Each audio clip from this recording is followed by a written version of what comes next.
Hi, Rebecca. Thank you for coming on the show today. What does it mean to make a neuroaffirmative and inclusive approach to safeguarding? Mm, Good question. A question that is right up my street. Something that I care deeply about personally and that I work in professionally.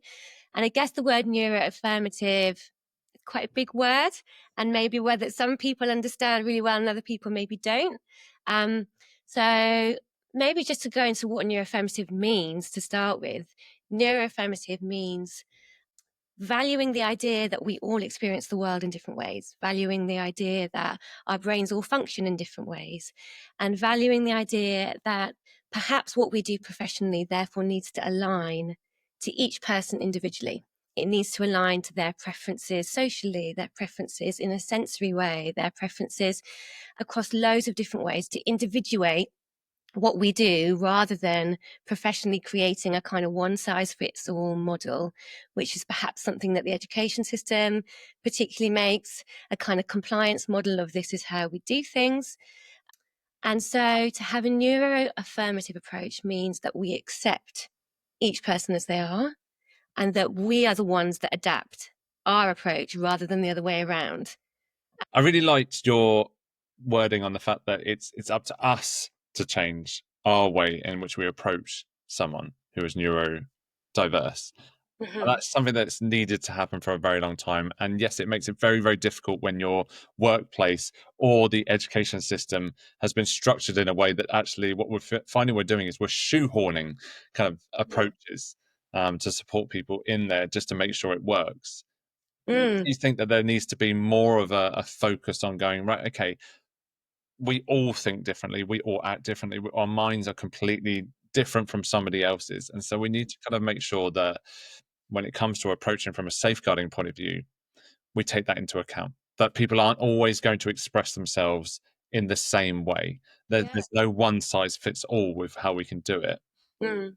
One of the areas that we've spoken about recently on the podcast is on ADHD and specifically ADHD in girls Uh-huh. and how that can be misunderstood, misdiagnosed, and they struggle a lot more because it's much easier from what I gather, especially from personal experience, to diagnose that within a boy than it is a girl. So, how can we change the way we approach our language, our approaches in general Yeah. to support girls who are neurodiverse?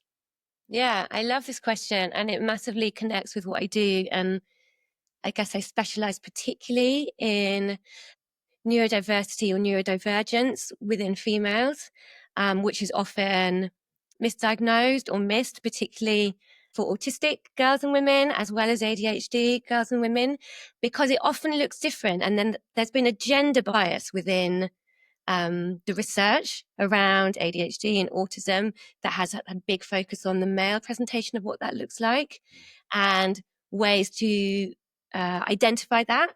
But look, and this is a very big general, big brush approach that I'm using within the male way that this often looks like. And I guess often it's missed within girls because it looks a bit different. Often the presentation of ADHD and autism is more internalized. So, there's like a stereotype around maybe ADHD, particularly that it's, I don't know, a boy who can't sit still and throws himself out of trees and is really hyperactive, that quite sort of stereotypical version of what ADHD is. And that's not inaccurate, but actually there's a much bigger way of viewing what ADHD or autism looks like for girls. Often it's the daydreamer sitting in the corner who can't focus on lots of things, or the quieter person in the corner, or actually the very, very gifted kid who's really good at stuff, and therefore the stuff they struggle with gets hidden. Mm. Or for girls particularly, there's often a high masking thing that happens. So the things that they struggle with get missed until it reaches a crisis point where often I end up then working with somebody because the wheels have fallen off. Maybe that's often around transition and change into year 7, particularly around GCSE time or into university, those sort of big transition change points where the wheels fall off and they have ended up using all sorts of tricky coping strategies to manage because the environment that they are in is not conducive to really how they function. And so I see this a lot in girls. I see it a lot with girls who end up with eating disorders or self-harming behaviors or extreme OCD or are EBSNA and not managing to access school anymore, or who are hugely academically gifted and perfectionist, but really struggling in other ways. And so all of these things can ultimately come out in quite damaging ways if the environment hasn't been neuroaffirmative, to come back to that word we were talking about beforehand. Yeah, I wonder what your experience is on that, whether you've noticed that in your work, whether you see that, whether you think safeguarding aligns to neuroaffirmative practices, or whether it's a bit far behind. What are your thoughts? So since becoming a safeguarding consultant just over 2 years ago, Mm. one of the things I've really loved doing is going into so many different organizations, sectors, especially working within education, and seeing how one institution does something, and then going to see to another institution how they do Yeah. it. And what I'm able to do is it's pass on and go, well, actually, that works really well there. I know that Mm. that will work really well in this other institution that I'm working with. And I've been able to kind of just broaden my kind of mindset and thoughts on different approaches. Mm. I think the one of going, understanding that each individual is different Yeah. and understanding that they will all react in a different way and getting that across. I think it also comes down to trauma informed practice as well. Yeah, massively. I encourage everywhere I work to get that training in place.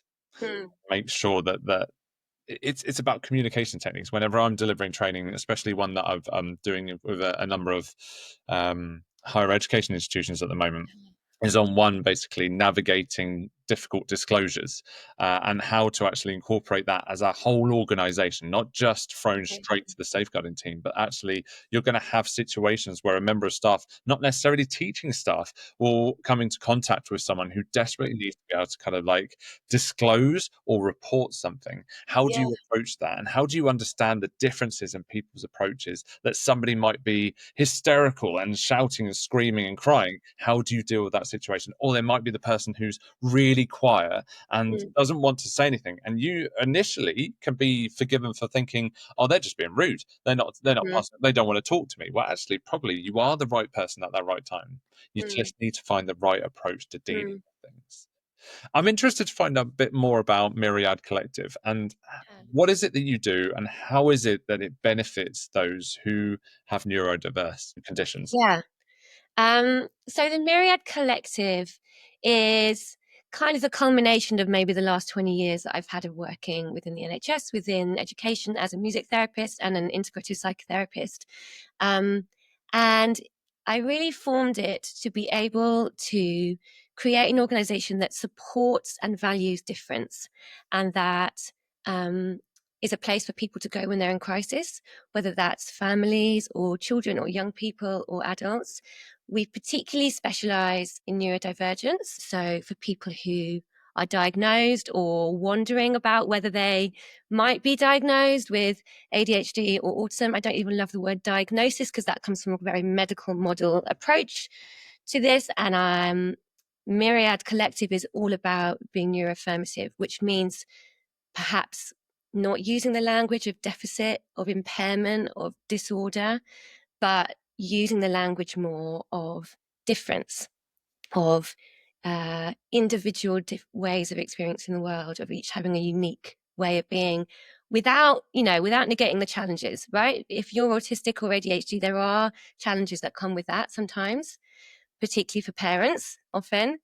But there's also a whole host of amazing stuff that comes with experiencing the world in that way. And so the Myriad Collective particularly works with autistic and ADHD individuals and families, particularly those who may be struggling with eating disorders or self-harm, those kinds of things. And we provide psychotherapy support of lots of different ways to help people in that way. Hmm. You struck a really good point there a second Mm. ago, and that was about wording. And Yeah. for example, that I within safeguarding, you have loads of acronyms and you have loads of different words that we use for, Mm. and it changes so often. Yeah. Especially when it comes up to keeping children safe in education, you kind of go, all right, what wording have they changed this year? Yeah. And then you find yourself like some people are still using the words from like 3 years ago, and they can be forgiven for that. And so, for example, earlier I mentioned the term condition. Well, some people find that actually, if you use the terminology condition, that's really offensive towards the person who has, who is neurodiverse. And Mm. so I'm always in that position going, oh, have I said the right thing? And even myself working as a consultant for the last few years, I still have that. And so people need to feel that they're not going to be jumped upon for using the wrong wording. But how can we make it much, much simpler for not just those who children or adults who either have or believe that they're neurodiverse, but also for practitioners and families? How can we change that wording and make it much, much simpler? Mm. It's a really good question. And I think the landscape on this is really shifting and changing at the moment, from a kind of very medical model way of being to a understanding a more of a neurodiversity paradigm around language. I think language is important because it is the basis of relationship a lot of the time. The language with which we communicate and we share and we talk sets up the basis for the relationship that we then develop with somebody. And I guess it comes down to, first and foremost, personal preference. So I think it's okay, as a psychotherapist, it's okay to ask somebody what their preference is. What is your choice of language around how you would describe yourself, around how you describe your challenges? Do you prefer to use the terminology ASD, for example, autistic spectrum disorder? Because some people do view it as a disorder, as a kind of illness, as a condition.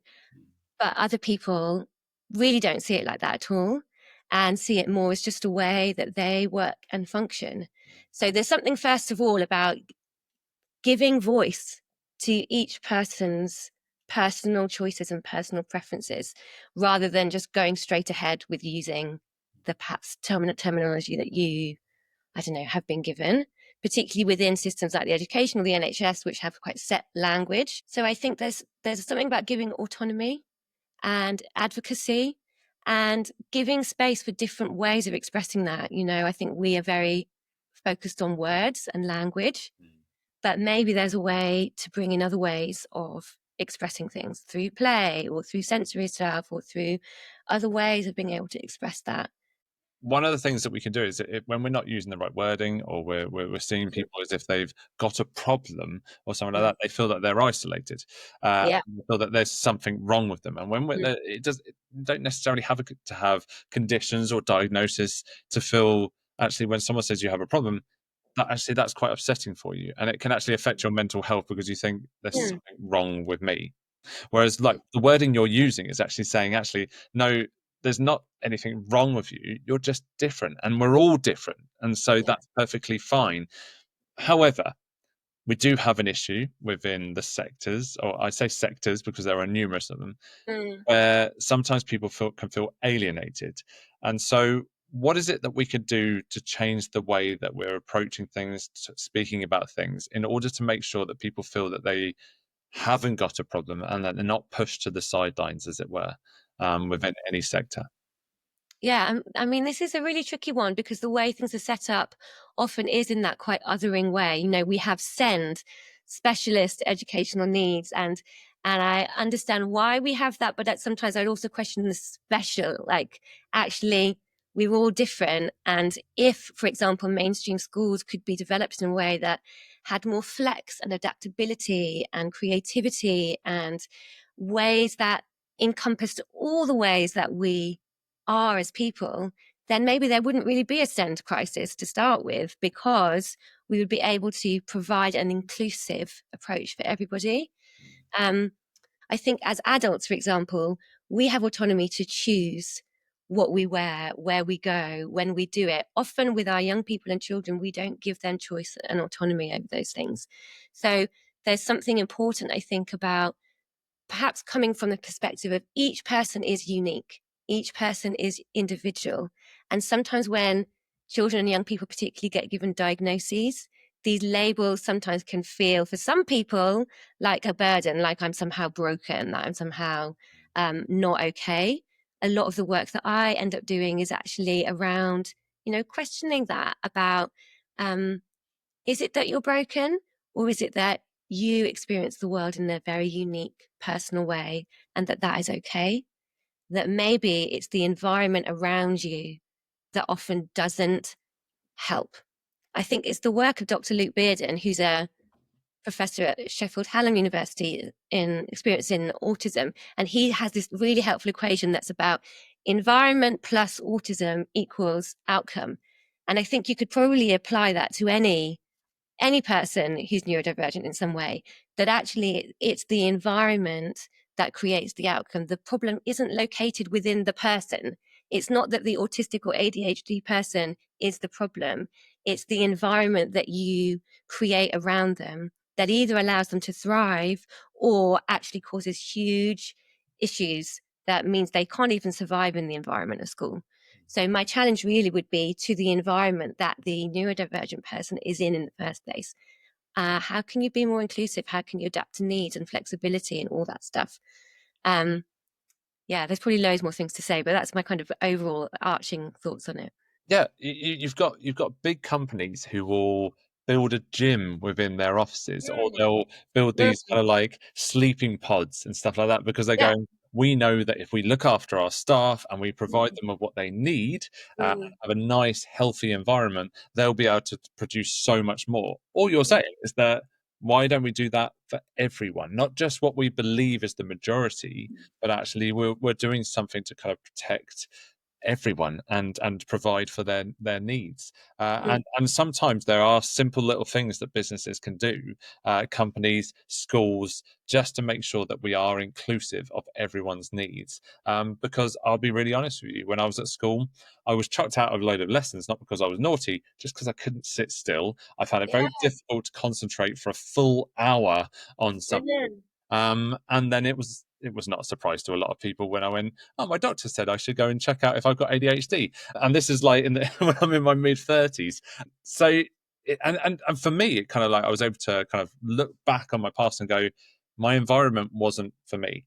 And so what I've done now is go, how can I make the environment that I work in work for me? And so what we need to do is, for those who are much younger, or those who haven't got the knowledge that actually they may need to have a diagnosis of sorts, we need to be the people that actually go, right, we need to make the environment nicer for them, whilst they're not fully cognizant, I think is the word, of their of what it is that is making them struggle the most.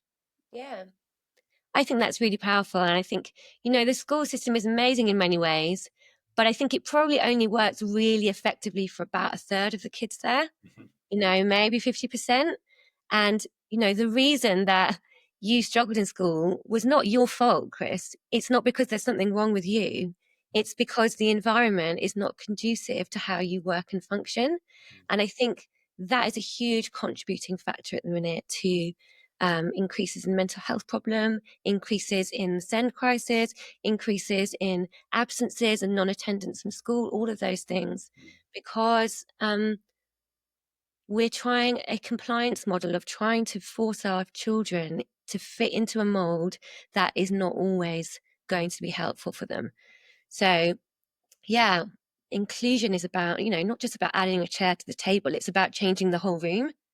And I wonder if, we're slow with that at the moment.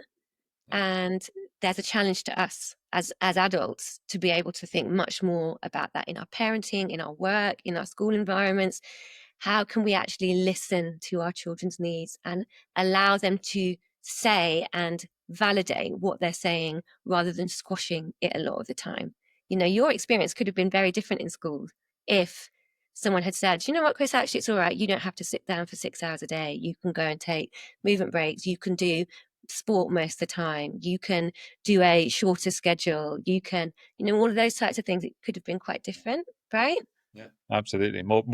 I'm more of a practical learner. I have to kind of be able to do the things, which is interesting with safeguarding. I had to kind of like do more of the on the ground stuff and practically work through concerns in order to learn more about it. And so when I'm working with someone, my mind works very much on yes, I understand legislation, but because I put the legislation and guidance into action. And so when someone asks me a question, I go, right, memory of what I've done in the last 18 years of working on the front line, how can I make their job much easier? How can I make their situation much easier in a more practical approach? And so that's how I work now. It would have been better had I been able to do that when I was much, much younger. Yeah. So you've come up with some incredible points, and it's clear to see that we're both on the same page about a lot of things. Hmm. If somebody wants to find out more about Myriad Collective, how may Mhm. they do this? So you can find the website. It's called themyriadcollective.com. I'm on all the social media stuff, so you can find me there. And I'm sure there'll be my email and stuff attached to here. But yeah, I'd love to hear from you. I care very deeply about neurodiversity and people living lives that are really aligned to who they are, rather than having to reach for really challenging coping strategies in order to cope.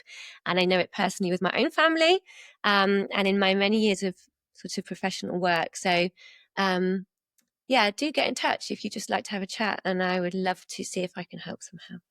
That's brilliant. Thank you so much, and thank you for joining us in today's episode on such Thanks a for having me. crucial and incredible topic. Thank you. If you enjoyed this episode, don't forget to hit the follow button so you don't miss another episode of Safeguarding Redefined.